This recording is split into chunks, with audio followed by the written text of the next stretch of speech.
La plupart des gens pensent que pour réussir sur YouTube, il faut être charismatique, parler parfaitement, avoir une belle caméra et se montrer partout.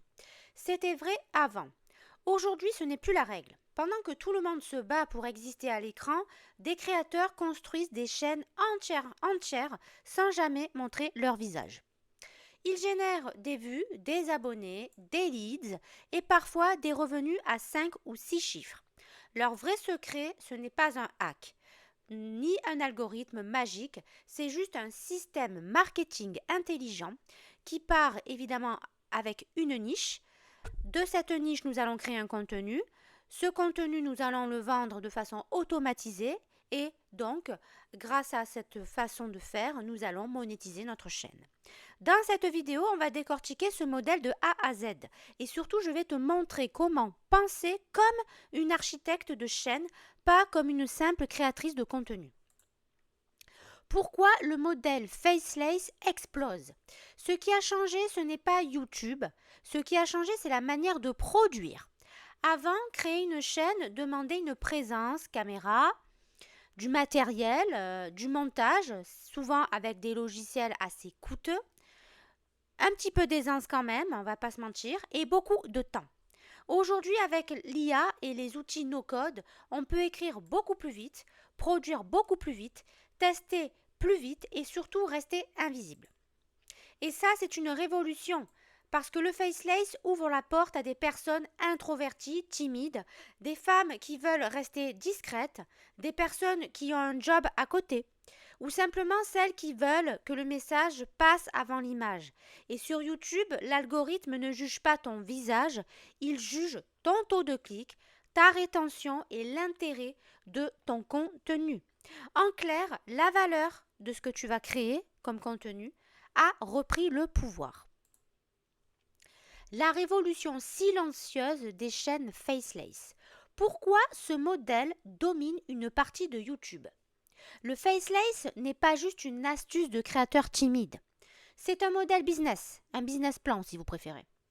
L'avantage numéro 1, l'anonymat vous donne évidemment beaucoup plus de liberté. Tu peux créer sans exposer ta vie, tu peux tester une niche sans coller ton identité dessus, tu peux lancer un projet sans te demander est-ce que j'assume de me montrer. Et ça change tout, c'est ce qui fait la différence. Parce que beaucoup de gens ont les compétences mais restent bloqués uniquement par la caméra. Le Faceless surprime ce frein. L'avantage numéro 2, c'est la scalabilité. Là où on entre dans le vrai marketing avec ce genre de business, c'est que quand on construit une chaîne Faceless, on ne construit pas juste du contenu. On construit un système reproductible. Donc ça veut dire que tu vas pouvoir standardiser tes formats de vidéos. Tu vas pouvoir déléguer certaines tâches, le plus souvent à l'IA, évidemment. Tu vas pouvoir automatiser certaines étapes et tu vas pouvoir publier de façon régulière, plus souvent sur ta chaîne. Tu ne penses plus vidéo par vidéo, tu penses pipeline de contenu ou actif digital ou encore machine média. Et c'est exactement ce qui différencie une chaîne qui survit d'un empire qui se construit.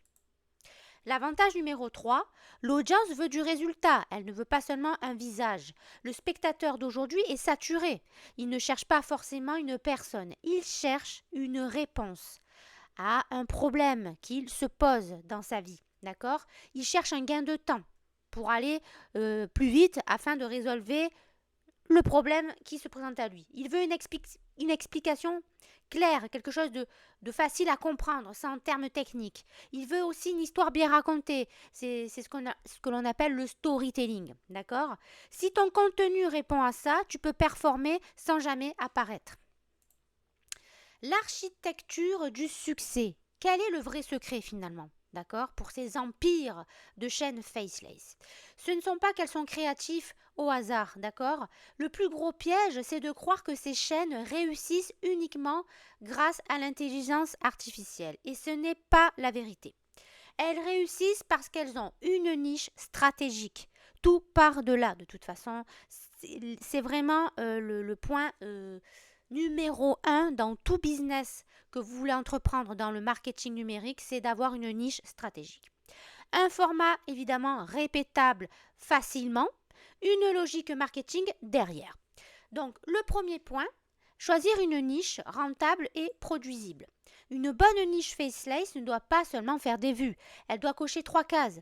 Par exemple, une demande forte, c'est-à-dire que les gens cherchent ce sujet activement sur Google. Une monétisation possible, alors RPM, c'est tout ce qui va être les vues que vous allez enclencher sur les réseaux sociaux.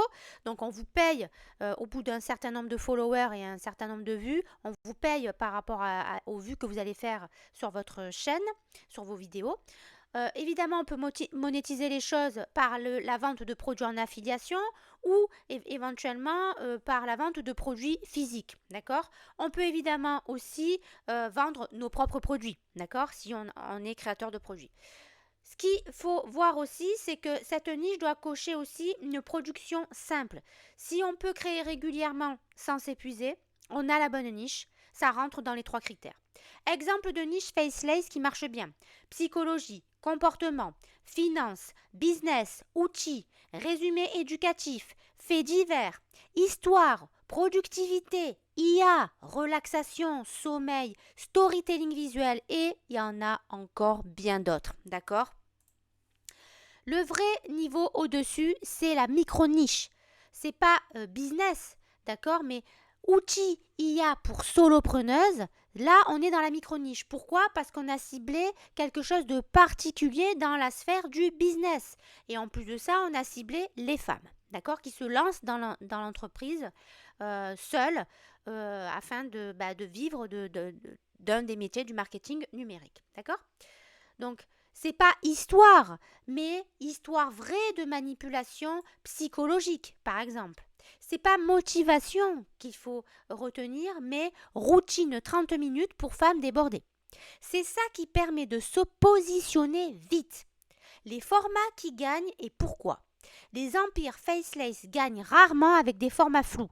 Ils utilisent des formats qui créent du clic, de la rétention, de la répétition. Format A, le documentaire narratif, très fort pour l'histoire, d'accord, donc la niche de l'histoire, hein, les mystères, les faits marquants, la psychologie. Pourquoi ça marche? Parce que ça mixe curiosité, tension et narration. Le format numéro B, c'est l'essai visuel, contenu explicatif, idéal pour ce qui est science, business, livre, concept complexe. Pourquoi ça marche? Parce que tu transformes le complexe en simple et ça, YouTube adore et en raffole. Le format C, le format liste, classement comparatif. Exemple, 5 erreurs, nanana. 7 outils, 3 petits points. Classement de X, 3 petits points. A vs B. Pourquoi ça marche? Parce que la structure est claire. Le spectateur sait ce qu'il va obtenir. La rétention est plus facile à tenir. La niche bending, très puissant, d'accord? Si vous devez retenir quelque chose dans le choix de votre niche, c'est ça, les amis. Regardez bien ça. C'est une stratégie que peu de gens utilisent consciemment. Par exemple, fusionner 2 niches qui performent déjà. Exemple, l'IA et la productivité, la psychologie et les faits divers, le storytelling et la relaxation, la finance et la pédagogie pour débutants. Tu crées un angle unique sans inventer un marché de zéro. C'est exactement comme ça qu'on évite le contenu générique. Le moteur de croissance, l'usine à contenu Faceless. Ce qui change tout, c'est pensée, process, pas inspiration. Les chaînes Faceless qui explosent n'attendent pas l'inspiration. Elle fonctionne avec un workflow, un vrai pipeline. L'étape numéro 1 quand on veut se lancer dans ce genre de création, c'est d'avoir une idée et de faire rédiger les scripts par l'IA. L'IA ne remplacera pas la stratégie, elle accélère l'exécution. Tu peux l'utiliser pour générer des idées de vidéos, analyser ce qui fonctionne dans une niche, structurer un script, décliner un format gagnant. Mais attention, si tu donnes un mauvais angle à l'IA, elle produit du contenu générique. Le secret, c'est une bonne niche, une bonne structure, un bon angle. L'étape numéro 2, la voix off, humaine ou IA. Aujourd'hui, il faut savoir qu'on a le choix. Grâce à l'IA, tu peux enregistrer toi-même si tu te sens donc et de faire à chaque fois ta bande son, d'accord, toi-même. Donc c'est quelque chose évidemment qui est plus authentique. Ou tu peux utiliser une voix IA Par exemple, je vous l'ai déjà cité plusieurs fois, vous pouvez aller sur Eleven Labs, qui est vraiment le number one en création de voix off par l'IA. Évidemment, il faut que le format de la niche s'y prête. Le point important, ce n'est pas la perfection, les amis, c'est la clarté, d'accord, qu'il va y avoir dans la voix, le rythme, bien évidemment, l'émotion minimale, la cohérence du ton. Une voix monotone détruit la rétention. Même en faceless, il faut du relief. Et la bonne chose que je ne vous ai pas dit avec Eleven Lab, c'est qu'on peut faire ce genre de réglage sur le rythme, la clarté, la cohérence du ton. Donc, voilà pourquoi aussi je vous le présente comme le meilleur dans sa catégorie. L'étape numéro 3, le visuel plus l'assemblage. C'est là que beaucoup se compliquent la vie. Tu n'as pas besoin d'un montage cinéma au début. Tu as besoin d'un montage lisible, rythmé, cohérent avec ton message. Source visuelle possible que l'on peut donc utiliser dans notre vidéo faceless. Par exemple, B-roll. Alors B-roll, c'est par exemple, vous allez mettre en image une action que vous allez décrire par du texte. On peut se servir de capture d'écran, bien évidemment. Si par exemple vous montrez la démonstration d'un logiciel par intelligence artificielle, vous allez capturer directement l'écran de votre ordinateur et donc vous allez créer votre vidéo faceless. Du texte animé, très facile. Avec par exemple Canva, c'est très facile d'animer un texte.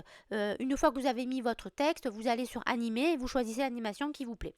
Slide Canva, bien évidemment, ça c'est une forme de présentation, une forme de PowerPoint que l'on peut réaliser sur plein de logiciels différents. Visuel créé avec l'IA, bien évidemment, grâce à des prompts. On peut facilement maintenant créer des images à l'infini. Et vous pouvez aussi passer par des banques de vidéos libres de droit. Vous tapez sur Internet banque de vidéos, d'images libres de droit et vous allez tomber sur pléthore de sites. L'objectif, c'est de garder l'attention, d'accord, dans le choix de votre visuel. D'illustrer le propos, ce que vous allez expliquer dans cette vidéo et accélérer la compréhension pour la personne qui va visionner cette vidéo. L'étape numéro 4, publier en série et pas en mode one-shot. Une vidéo isolée, c'est un test. Une série cohérente, c'est une stratégie. Les chaînes faceless qui grossissent vite publient avec logique. C'est-à-dire, ils gardent la même niche, la même promesse, le même type de format, la même audience cible. Le résultat, YouTube comprend plus vite à qui montrer les vidéos. Cinquièmement, le marketing secret, comment ces chaînes monétisent vraiment. Les vues ne sont qu'un début. La majorité des débutants pensent « je dois faire des vues pour gagner quelques euros ». Les empires faceless pensent différemment. Ils se disent « comment je transforme cette attention en actif ?» Et c'est là que le marketing commence vraiment. Première des choses, revenus publicitaires. Oui, les vues, ça paie, mais toutes les vues ne se valent pas. Deux chaînes peuvent faire 100 000 vues, l'une va gagner 100 € et l'autre 1000 €. Pourquoi? Parce que le RPM dépend de la niche. C'est-à-dire que selon votre niche, les politiques de promotion de contenu établies par TikTok et YouTube ne payent pas à la vue la même somme selon la niche. Par exemple, les niches comme finance, business, logiciel, immobilier, éducation pro sont souvent mieux rémunérées que des niches qui sont dans le divertissement pur, le prank ou le contenu très grand public. Moralité, votre niche impacte directement ton revenu. C'est pour ça que je vous ai dit, la première des choses, la plus importante, c'est d'avoir une cible, une niche laser, les amis. Tout part de là. L'affiliation, évidemment, le deuxième point que l'on va évoquer ensemble, c'est l'affiliation. Pourquoi? Parce que c'est un levier énorme. Une vidéo faceless peut attirer une audience, donc éduquer une audience. Donc, ça va être plus facile de recommander un outil et donc forcément de générer des commissions en vendant par votre lien cet outil. Exemple simple, 5 outils IA pour créer du contenu faceless, par exemple. Chaque outil en description, d'accord, de votre vidéo avec votre lien d'affilié, bien évidemment, relié. Si la vidéo est bien ciblée, tu ne vends pas de force, tu aides, puis tu proposes. Et sur le long terme, ça devient une rente de contenu. Troisième façon de rémunérer sa chaîne. Créer un lead magnet afin de capturer des emails afin de relancer plus tard vos prospects. Le niveau supérieur, ce n'est pas juste de faire de l'affiliation plus faire de la publicité, par exemple sur Google AdSense. D'accord? C'est de créer du contenu, d'accord? Donc vos vidéos Faceless, qui amène vers un lead magnet qui sera relié bien évidemment à une page de capture où vous allez récupérer les adresses mail des personnes qui vont s'inscrire. Et donc par la suite, vous allez pouvoir développer des campagnes mail en automatique afin de proposer plusieurs offres, les offres qui se rajouteront petit à petit dans votre business. Pourquoi finalement on vous conseille de faire ça? Parce que les vues, on ne les contrôle pas les amis, d'accord? Notre audience email, oui. Les empires faceless intelligents utilisent leurs vidéos pour capter des emails avec des guides, des checklists, des templates, des mini-formations, puis ils vendent plus tard par mail évidemment leurs formations, leurs produits digitaux, leurs prestations, leurs abonnements et c'est exactement comme ça qu'on construit un business stable. Multiplication des actifs. Quand le système marche, tu peux décliner tes vidéos en short, republier sur Pinterest et TikTok, ou éventuellement créer une newsletter, ou encore transformer tes scripts en articles de blog, par exemple, si vous tenez un blog, ou carrément lancer une deuxième chaîne dans une micro-niche proche de la première. Là, tu ne crées plus du contenu, tu construis ton écosystème, d'accord, qui va tourner finalement 24 heures sur 24. Si cette analyse t'aide à voir YouTube autrement, et j'ai même envie de rajouter TikTok dans la liste évidemment, pas comme une plateforme mais comme un vrai système marketing, alors je te conseille de t'abonner parce que en ce moment je suis en train justement d'alimenter de plus en plus ma chaîne afin de vous partager le maximum de conseils et contenus gratuits pour que vous vous lanciez les amis. Il y a vraiment un grand boulevard actuellement qui s'ouvre à nous. D'accord, surtout pour les femmes qui sont encore sous-représentées dans le marketing digital. Donc, je tiens vraiment à vous partager le plus de contenu possible, le plus de conseils possible afin que vous vous lanciez. Et si tu veux vraiment te lancer justement dans le business Faceless, sans te montrer, avec une méthode très simple et guidée, je t'ai préparé un PDF gratuit, d'accord? C'est 7 vidéos Faceless en 1 heure. Ça t'apprend à créer tes premières vidéos Faceless. Il y a des scripts déjà incorporés à l'intérieur, des conseils pour t'aider à monter ta vidéo plus vite. Donc le lien est juste dans la description, là, tu descends, tu cliques et tu récupères ton cadeau. C'est gratuit. C'est la fin de cette vidéo et j'ai envie de vous dire que le vrai tournant de YouTube, qu'est-ce que c'est? Eh bien, ce sont réellement ces chaînes Faceless. Pourquoi? Parce qu'elles ont prouvé une chose, le succès sur YouTube n'est plus réservé aux extravertis, aux personnes à l'aise avec une caméra, si vous préférez. Aujourd'hui, le vrai avantage concurrentiel, ce n'est pas être visible, c'est comprendre le marché, structurer le contenu, automatiser intelligemment et monétiser avec un système. Mais attention, plus l'IA rend la production accessible, plus le contenu générique explose. Et demain, ce qui fera la différence entre votre chaîne et une chaîne concurrente, ça ne sera pas l'outil que vous allez employer, mais tout simplement l'angle dans lequel vous allez partir, votre stratégie et la capacité à créer une idée claire, utile et qui reste en mémoire, d'accord? Même à l'ère de l'automatisation, une chose reste rare, une vraie vision marketing. Et ça sera le mot de la fin. Je vous dis à très vite. N'oubliez pas les amis de liker, vous abonner à ma chaîne pour m'apporter votre soutien. Et on se retrouve pour un nouveau sujet bientôt.